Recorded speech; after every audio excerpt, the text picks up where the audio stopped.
ಜನವರಿ 9ರಂದು ಕಾಟುಕುಕ್ಕೆ ಸುಬ್ರಾಯ ದೇವರಿಗೆ ಮಹಾಶತರುದ್ರಾಭಿಷೇಕ ಮತ್ತು 1,000 ಸರ್ವ ಸೇವೆ ನಡೆಯಲಿದ್ದು ನಿನ್ನೆ ಆಮಂತ್ರಣ ಪತ್ರಿಕೆ ಬಿಡುಗಡೆ ಕಾರ್ಯಕ್ರಮ ನಡೆದಿದೆ. ಕಾರ್ಯಕ್ರಮದ ಅಧ್ಯಕ್ಷತೆ ವಹಿಸಿ ಆಮಂತ್ರಣ ಪತ್ರಿಕೆಯನ್ನ ಸಂಸದರಾದ ನಳಿನ್ ಕುಮಾರ್ ಕಟೀಲ್ ಬಿಡುಗಡೆಗೊಳಿಸಿದರು. ಇನ್ನು ಇದೇ ವೇಳೆ 5 ಹಾಡುಗಳ ಬಿಡುಗಡೆ ಮತ್ತು ಸಮವಸ್ತ್ರ ವಿತರಣಾ ಕಾರ್ಯಕ್ರಮ ನಡೆದಿದೆ.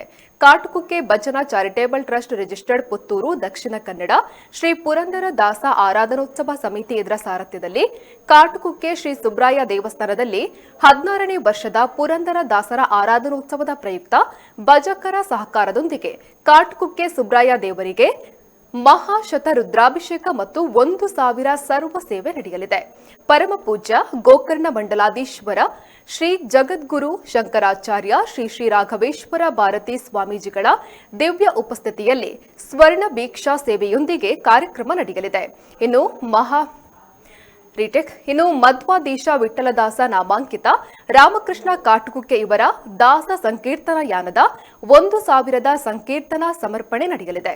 ಸಹಸ್ರಾರು ಸಂಖ್ಯೆಯಲ್ಲಿ ಸಮವಸ್ತ್ರ ಧರಿಸಿದ ಭಜಕರಿಂದ ಏಕಕಂಠದ ಸಾಮೂಹಿಕ ಭಜನೋತ್ಸವದ ಸಂಭ್ರಮ ನಡೆಯಲಿದೆ. ಆಮಂತ್ರಣ ಪತ್ರಿಕೆ ಬಿಡುಗಡೆ ಕಾರ್ಯಕ್ರಮದಲ್ಲಿ ರಾಮಕೃಷ್ಣ ಕಾಟುಕುಕ್ಕೆ, ಸುರೇಶ್ ಪುತ್ತೂರಾಯ, ಗ್ರಾಮಾಂತರ ಮಂಡಲದ ಅಧ್ಯಕ್ಷರಾದ ಸಾಜಾ ರಾಧಾಕೃಷ್ಣ ಆಳ್ವ, ಗೋಪಾಲಕೃಷ್ಣ ಹೇರಳೆ, ಪ್ರೇಮಲತಾ ರಾವ್, ಕಹಳೆ ವಾಹಿನಿಯ ಸಂಪಾದಕರಾದ ಶ್ಯಾಮ್ ಸುದರ್ಶನ್ ಹೊಸಮೂಲೆ ಹಾಗೂ ಹಲವಾರು ಮಂದಿ ಭಾಗಿಯಾಗಿದ್ದರು. ನಡೀತಾ ಬರತಕ್ಕಂತಹ ಕಾರ್ಯಕ್ರಮ ಈ ವರ್ಷ 16ನೇ ವರ್ಷ. ಈ ನಿಟ್ಟಿನಲ್ಲಿ ಭಜನೆಗೆ ಒಂದು ಉತ್ತಮವಾದ ಆಯಾಮವನ್ನು ನಾವೆಲ್ಲರೂ ಅದರ ಪುನರುಜ್ಜೀವನಕ್ಕಾಗಿ ಹಾಗೂ ಅದರ ಬೆಳವಣಿಗೆಗೆ ಹಾಗೂ ಅದರ ಉಳಿವಿಗಾಗಿ ಶ್ರಮ ಪಡುವಂತಹ ನಿಟ್ಟಿನಲ್ಲಿ ಒಂದು ವೈವಿಧ್ಯವಾದಂತಹ ಕಾರ್ಯಕ್ರಮವನ್ನು ಹಮ್ಮಿಕೊಂಡು ಅದರ ಜಾಗೃತಿಗಾಗಿ ಹಾಗೂ ಹಿಂದೂ ಸಮಾಜದ ಒಗ್ಗಟ್ಟಿಗಾಗಿ ಆ ಮೂಲಕ ಉತ್ತಮವಾದಂತಹ ಸಂಸ್ಕಾರ ಸಂಸ್ಕೃತಿಯ ಉಳಿವಿಗಾಗಿ ಶ್ರಮ ಮಾಡುವಂತಹ ರೀತಿಯಲ್ಲಿ ಕಾಟುಕುಕ್ಕೆ ಭಜನಾ ಚಾರಿಟೇಬಲ್ ಟ್ರಸ್ಟ್ ಇವತ್ತು ಕಾರ್ಯವೆಸಗುತ್ತಾ ಇದೆ. ಈ 1000ದ ಕಾರ್ಯಕ್ರಮದ ವಿಶೇಷತೆ ಏನು ಅಂತ ಹೇಳಿದರೆ, ಅನೇಕ ಭಜನಾ ಮಂಡಳಿಗಳು ನಮ್ಮ ಪುತ್ತೂರನ್ನ ಕೇಂದ್ರವಾಗಿರಿಸಿಕೊಂಡು ಇಲ್ಲಿ ನಿರ್ಮಾಣವಾಗಿರುವಂಥದ್ದು ಕಾಟುಕುಕ್ಕೆ ಭಜನಾ ಚಾರಿಟೇಬಲ್ ಟ್ರಸ್ಟ್. ಕಾಟುಕುಕ್ಕೆ ಅನ್ನುವಂಥದ್ದು ಪುಟ್ಟ ಊರು.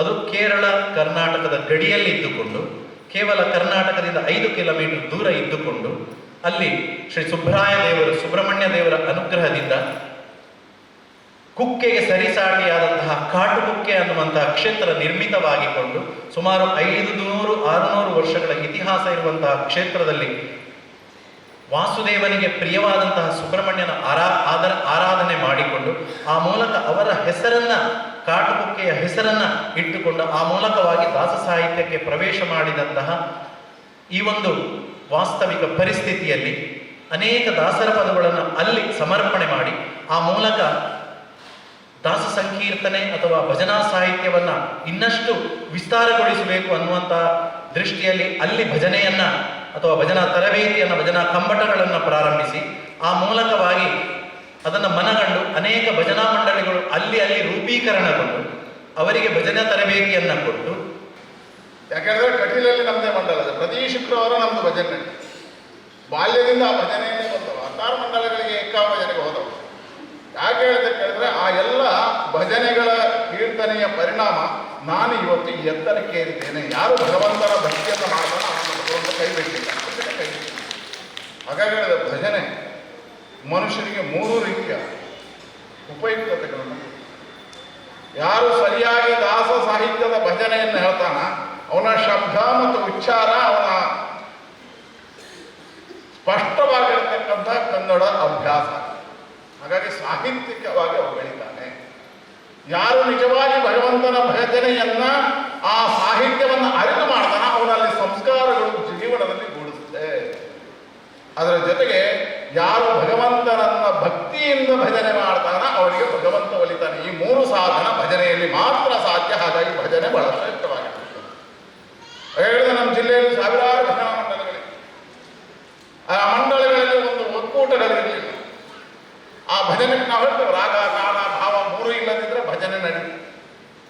ಬಹಳ ಸುಂದರವಾಗಿ ದಾಸರು ಎಲ್ಲ ನನ್ನ ಹತ್ರ ಮೊನ್ನೆ ಯಾರು ಕೇಳಿದ್ರು, ಇಡೀ ಜಿಲ್ಲೆ ನಿಮಗೆ ಇಷ್ಟು ಟೀಕೆ ಮಾಡಿದಾಗ ಅಪ್ಪಯ್ಯನ ಬಹಳಷ್ಟು ಟೀಕೆ ಮಾಡಿದ್ರು. ನಮಗೆ ರಾಜಕಾರಣದಲ್ಲಿ ನನಗೆ ಬಂದಷ್ಟು ಟೀಕೆ ಯಾರಿಗೆ ಬಂದಿರಲಿಲ್ಲ. ಈ ಜಿಲ್ಲೆ ಬಹಳಷ್ಟು ಟೀಕೆ ಬಂದಾಗ ಬಹಳಷ್ಟು ಜನ ನಮ್ಮ ಮಿತ್ರ ಶ್ಯಾಮ್ ಸುಂದರ್ನವರಂತವ್ರು ಬೈದಾಗ ಪತ್ರಿಕೆಗಳಲ್ಲಿ ವಾಟ್ಸಪ್ಗಳಲ್ಲಿ ನೀವು ನಗ್ನಂತ ಇದ್ದೀರಲ್ಲ.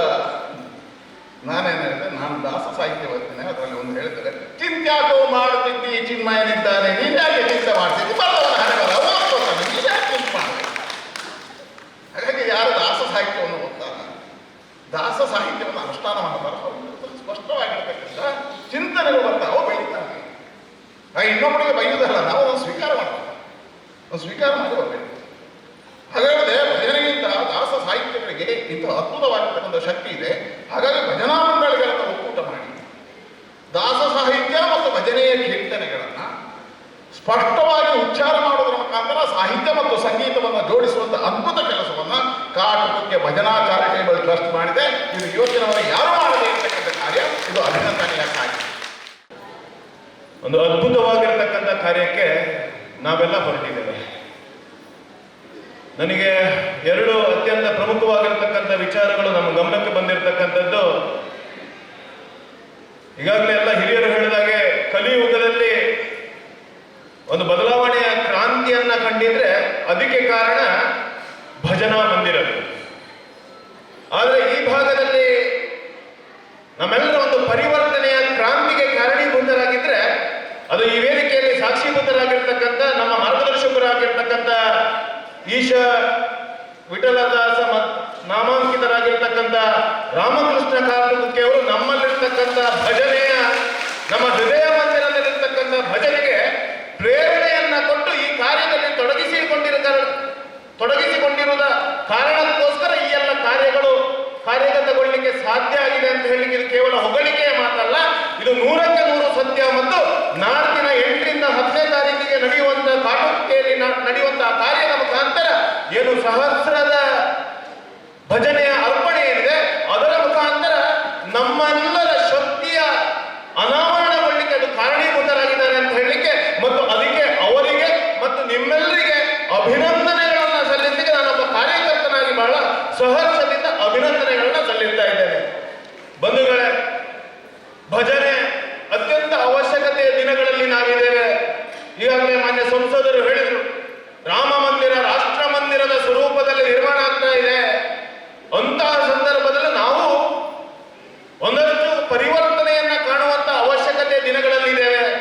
ಪಾಶ್ಚಿಮಾತ್ಯ ಸಂಸ್ಕೃತಿಯ ಒತ್ತಡ, ನಮ್ಮೆಲ್ಲರ ದಿನನಿತ್ಯದ ಜನ ನಿರ್ವಹಣೆಯ ಒತ್ತಡದಿಂದಾಗಿ ನಾವು ಬದಲಾವಣೆ ಆಗುವಂತ ಸಂದರ್ಭದಲ್ಲಿ ಅದು ಮಾತ್ರ ಅಲ್ಲ, ಈ ಅತ್ಯಂತ ಅನಾದಿ ಕಾಲದಿಂದ ಬಂದಿರತಕ್ಕಂಥ ಸನಾತನ ಧರ್ಮದ ಉಳಿವಿಗೆ ನಾವು ನೀವೆಲ್ಲರೂ ಹಿಂದೂ ಧರ್ಮದ ಸೈನಿಕರಾಗಿ ಆ ಭಜನೆಯನ್ನ ಉಳಿಸಿ ಬೆಳೆಸುವುದರ ಮುಖಾಂತರ ಮುಂದಿನ ಪೀಳಿಗೆಗೆ ಕೊಡುವುದರ ಮುಖಾಂತರ ಧರ್ಮವನ್ನು ಉಳಿಸುವಂತ ಕೆಲಸವನ್ನೇನಾದ್ರೂ ಮಾಡುವುದಿದ್ರೆ, ಅತ್ಯಂತ ಸುಲಭವಾಗಿ ಮಾಡುವುದಿದ್ರೆ ಅದು ಭಜನೆಯಿಂದ ಮಾತ್ರ ಸಾಧ್ಯ ಅಂತ.